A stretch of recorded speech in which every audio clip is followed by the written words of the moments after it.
Uzun süre yüksek sese maruz kalmak, bu müzik dinlemekle de olabilir, ani patlamalarla da olabilir. Yani silah sesi veya patlamalar veya şu an üzerimizden uçaklar geçiyor.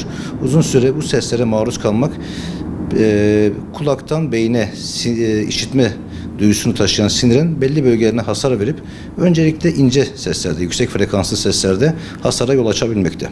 Bu uzun süre devam ettiği vakitte kalıcı işitme kayıplarına sebep olabiliyor. Beyne verdiği zararla ilgili elimizde herhangi bir bilimsel veri yok. Fakat bildiğimiz bir şey var. İşitme kayıpları zaman içerisinde sosyalleşmeyi önlemekte ve bundan dolayı da depresyon, stres, demans gibi bazı hastalıklara sebebiyet verebilmektedir. Bunu da biliyoruz.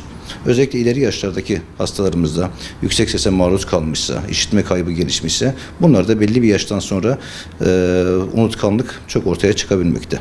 Kapalı alandaki yüksek ses, düğün salonlarındaki ve konferanslardaki kapalı mekanlardaki yüksek sesle birebir benzeşmekte. Ses dalgaları çevreye yayılmadığı için basıncı daha fazla olmakta ve sinire vereceği zarar daha fazla olmaktadır. O yüzden belli bir desibelin üzerine, belli bir şiddetin üzerine çok fazla çıkarmamayı öneriyoruz. Özellikle genç çocukların, gençlerde ve çocuklarda. İlk etapta işitme kayıpları, bu tür işitme kayıpları şiddetli çınlamalarla kendini göstermekte. Bize gelen genç çocuklarda da, gençlerde ve çocuklarda da özellikle bu tür şikayeti olanlarda ilk etapta çınlama, uğultuyla gelmektedir. Bu uğultu ve çınlama gün boyu devam etmekte ama gün boyu dışarıdan gelen seslerden dolayı çok bunu algılamıyorlar hastalarımız. Fakat özellikle gece sessiz bir ortamda başına yastığa koyduğu vakit hocam çınlamamız başlıyor, çınlama bizi çok rahatsız ediyor diye şikayetlerle geliyorlar. Fakat aslında bu çınlama tüm gün boyunca devam ediyor. Hasta bunun farkında değilse, yüksek sese maruziyeti devam ediyorsa o çınlama daha sonra kimisinde bir ay sonra, kimisinde bir yıl sonra, kimisinde 3 sene sonra işitme kaybına sebep olabilmekte.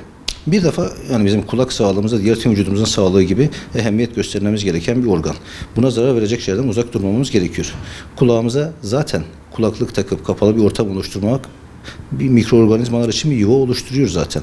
Bu kapalı bir ortamda olduğu için.